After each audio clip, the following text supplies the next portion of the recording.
جس شخص پر صدقہ فطر واجب ہے اس پر بقرہ عید کے دنوں میں قربانی کرنا بھی واجب ہے۔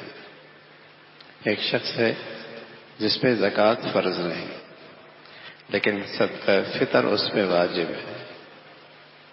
زکوٰۃ فرض نہیں اس لیے کہ زکوٰۃ کے لیے پورے سال کا گزرنا ضروری ہے اور صدقہ فطر کے لیے پورے سال کا گزرنا ضروری نہیں۔ تو اگر اس کے بعد اتنی رقم ہے کہ وہ صاحب نصاب ہے اور عید کے دنوں کے اندر اس کے پاس ہے تو اس شخص پہ صدقہ فطر واجب ہے، حالانکہ سال اس رقم پہ نہیں گزرا۔ تو اسی طرح جس شخص پہ صدقہ فطر واجب ہے اس پر عید الاضحیٰ کے دنوں میں قربانی بھی واجب ہے۔ ضروری نہیں کہ وہ ایسا مالدار ہے کہ اس نے زکوٰۃ بھی ادا کرنی ہے، ضروری نہیں ہے، لیکن صدقہ فطر اگر اس پہ واجب ہے تو اس پر قربانی کے دنوں کے اندر قربانی بھی واجب ہے۔ اور یہ وجوب گھر کے ایک فرد پر نہیں ہے۔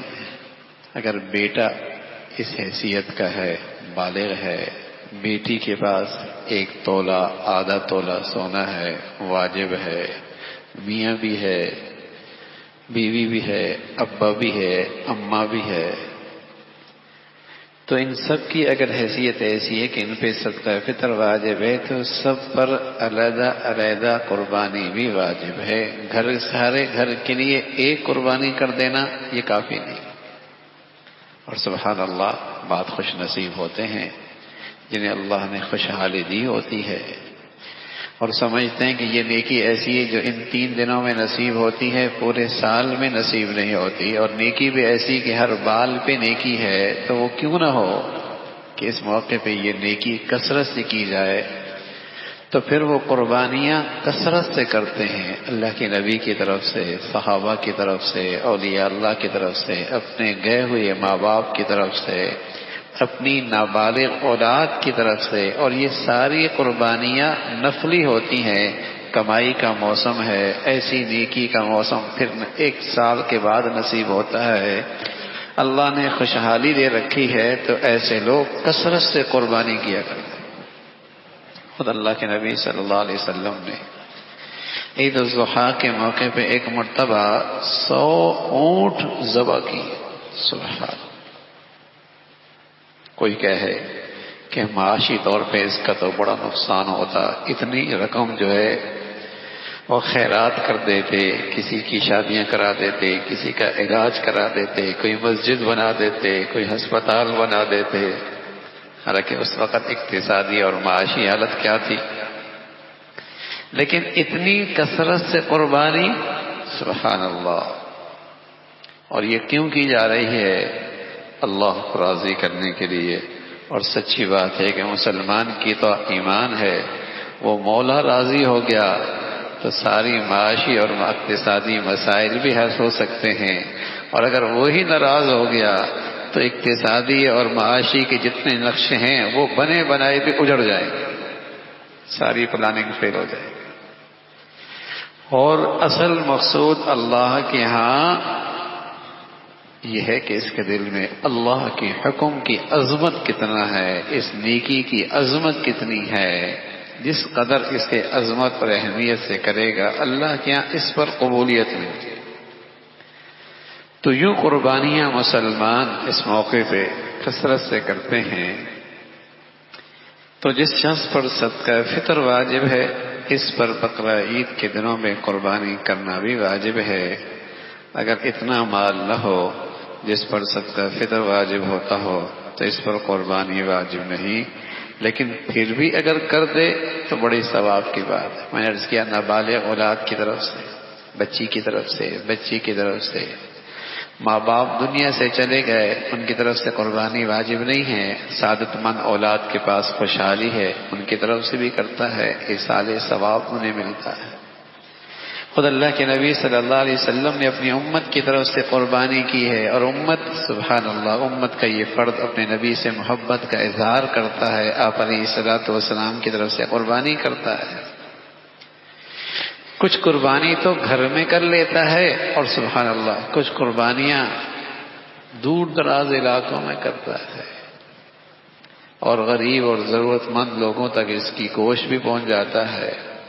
الحمدللہ ہم تو یہاں کئی سالوں سے الحمدللہ یہاں قربانیاں کر رہے، اور شام کے ان مظلوم مسلمانوں کے لیے بھی، برما کے مسلمانوں کے لیے بھی الحمدللہ پچھلے 3-4 سالوں سے یہ سلسلہ جاری ہے۔ الحمدللہ اس سال بھی ہو رہا ہے برما کے مسلمانوں کے لیے، وہاں جہاں برمی بھائیوں کے لیے بنگلہ دیش کے بارڈر پہ 1000 گھر ہم نے بنائے، 1000 گھر۔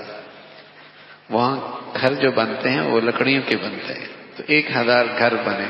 تو الحمدللہ پچھلے چند سالوں سے وہاں ان کے لیے قربانی بھی ہو رہی ہے ترکی اداروں کے واسطوں سے، اور شام میں تو الحمدللہ ترکی اداروں کے واسطے سے یہ سلسلہ چل ہی رہا ہے، جہاں بیوہ بھی ہیں اور یتیم بھی ہیں، اور سبحان اللہ اس سے اسلامی اخوت کا جو ایک رشتہ ہے، اس رشتے میں ایک خوشبو اور بہار بھی آتی ہے کہ کہاں کا مسلمان اور کہاں کے مسلمانوں کو یاد رکھ رہا۔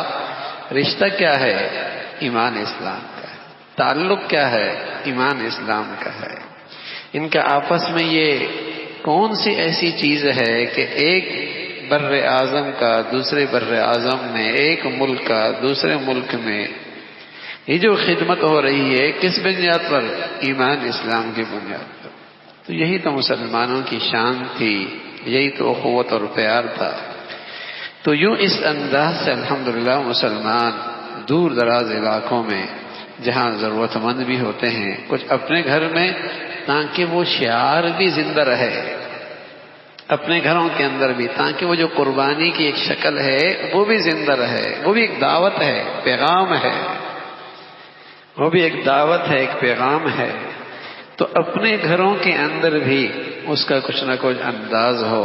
سبحان اللہ، یہ شکر ہے یہ وطن عزیز ہے، ورنہ دنیا میں تو اب مسلمانوں کے ہاں بھی یہ شعار آہستہ آہستہ ختم ہوتا چلا جا رہا ہے، اور انہیں اس قربانی کی سعادت اپنی آنکھوں کے سامنے نصیب نہیں ہوتی۔ صفائی کے نام پر پتہ نہیں کن کن ناموں سے مسلمانوں کو ان دینی احکامات سے دور کیا جاتا ہے۔ ہم اور ابھی اشتہار دے رہے تھے تو وزرائے ابلاغ کی بہت ساری سائڈیں ہیں، انہوں نے اس اشتہار ہی کو ختم کر دیا۔ کیوں بھائی؟ اس لیے کہ ان کے نظر میں گوشت اور پھر ذبح ہونا، اس سے انہیں خوف آتا ہے۔ ان کی نظر میں یہ قربانی ہی صحیح نہیں ہے کفار کے ہاں کہ ایک جانور کو اس انداز سے ذبح کیا جائے، ہاں اس انداز میں ذبح کیا جائے، اور کتنی نئی قسم کی مخلوق ہے اسے قربانی کا گوشت کھانے بھی نصیب نہیں ہوتا، عجیب سی آتی ہے خوشبو، یعنی قربانی کے دن کے اندر بھی وہ مرغی کھا رہا ہوتا ہے، وہ مرغی کھا رہا ہوتا ہے۔ ہمارے بزرگ تھے شیخ الحدیث رحمۃ اللہ علیہ، تو فرمایا کرتے تھے حضرت حسین احمد مدنی رحمۃ اللہ علیہ کے ہاں، اب کے ہاں، ان کے ہاں یہ قربانی کا گوشت سبحان اللہ ایک خاص دعوت کے موقع پہ رکھا جاتا تھا، اور یہ حضرات گوشت کو سکھا کے پورا سال استعمال کرتے تھے۔ بلکہ اگر آپ 30 سال پیچھے چلے جائیں تو بڑی بوڑھیاں گوشت کو سکھا لیا کرتی تھی، دھاگوں پہ بار رکھتی تھی، اور پھر اس کو پورا سال کم از کم چند مہینے اس کو استعمال کرتے تھے۔ تو آج شیخ الحدیث رحمۃ اللہ علیہ کے یہاں یہ گوشت رکھا جاتا، اور جب کوئی خاص مہمان آتا تو ان خاص مہمان میں مدنی رحمۃ اللہ علیہ بھی تھے، جب وہ تشریف لاتے تو وہ قربانی کا گوشت ان کے ناشتے میں پیش کیا جاتا، اور وہ بھی بڑے شوق سے کھاتے، اس لیے کہ یہ اللہ کی طرف سے مہمانی ہے، یہ اللہ کی طرف سے مہمانی ہے کہ یہ اللہ کے راستے میں اس نے قربانی کر دی، ذبح کر دیا، اللہ نے کہا چلو یہ میری طرف سے انعام ہے، گوشت بھی تم کھا سکتے، گوشت بھی تمہیں کھا سکتے ہو۔ تو یہ بڑی برکت والا گوشت ہوتا ہے، اس کے اندر بڑی شفا ہوتی ہے، اس میں بڑی صحت ہوتی ہے۔ تو یہ عجیب مسلمانوں کے پاس دولت ہے، سبحان اللہ، نیکی بھی ہے، اجر بھی ہے، اور ساتھ ساتھ اس گوشت کے اندر اللہ رب العزت کی طرف سے ایک خاص انعام بھی ہے گوشت کی شکل میں۔ تو یہ قربانی شاعر اسلام میں سے ہے، شاعر اسلام میں سے ہے۔ تو گھروں کے اندر بھی اس کا اہتمام ہو، اور جب کثرت سے کر رہے ہیں تو اس طریقے سے دائیں بائیں اور دور دراز علاقوں میں اور اس طریقے سے اپنے مسلمان بھائی جو تکلیف اور آزمائش میں ہوتے ہیں ان کی خاطر بھی ان تک قربانی پہنچانا. اس سال ترکی ادارے، اب اندازہ لگائیں ترکیوں میں اتنی دینداری نہیں ہے، لیکن اللہ کی شان ان کے یہاں قربانی کا بڑا عجیب اہتمام ہے. یعنی اس دفعہ ایک ترکی ادارہ جو ان کے ہاں ایک مذہبی ادارہ کہلاتا ہے دیانت، جو پورے ترکی کے جن کے پاس مساجد ہیں، پوری ترکی کا نظام ان کے پاس ہے، سرکاری ادارہ ہے، وہاں کا مذہبی امور وزیر اس کا سربراہ ہوتا ہے. اس دفعہ پاکستان میں ہمارے ساتھ یعنی ہمارے تعاون سے پاکستان میں مل کر 1000 گائیں کر رہا ہے. 1000 گائیں، 1000 گائیں، یعنی تقریباً 7000 قربانیاں وہ پاکستان میں کر رہا ہے. اور ساری قربانیاں تقریباً سندھ کے اندر اور ان کے دیہاتوں کے اندر ہم نے اس کا اہتمام کیا ہے. اسی طرح دوسرا ادارہ ہے ان کا ایک ہلال احمر جیسے ہمارا ہے TRC، تقریباً وہ بھی 600 گائیں ہمارے ساتھ مل کر. تو جہاں ہم وہاں قربانیاں کر رہے ہوتے ہیں سبحان اللہ، وہ کہتے ہیں جب یہ لوگ کر رہے ہیں تو ہم یہاں کے ضرورت مند مسلمانوں میں قربانی نہ کریں. ہمیں خوشی ہوتی ہے کہ اس سے ایک بھائی چارگی اور ایک اسلامی رشتہ اس کے اندر استحکام ہو رہا ہوتا ہے. یہاں کے مسلمان وہاں کے مسلمانوں کی مدد کر رہے، وہاں کے مسلمان یہاں کے مسلمانوں کی مدد اور نصرت کر رہے، مسلمانوں کی قربانیاں بھی ہو رہی اور الحمدللہ اس رشتے میں اور اس بھائی چارگی کے اندر بھی اضافہ ہو رہا ہوتا ہے. تو قربانی کس شخص پر واجب ہے؟ جس شخص پر صدقہ فطر واجب ہے اس پر بقرہ عید کے دنوں میں قربانی کرنا بھی واجب ہے. اگر اتنا مال نہ ہو کہ جس پر صدقہ فطر واجب ہوتا ہو تو اس پر قربانی بھی واجب نہیں، لیکن پھر بھی اگر کر دے تو بڑے ثواب کی بات ہے، بڑے ثواب کی بات ہے.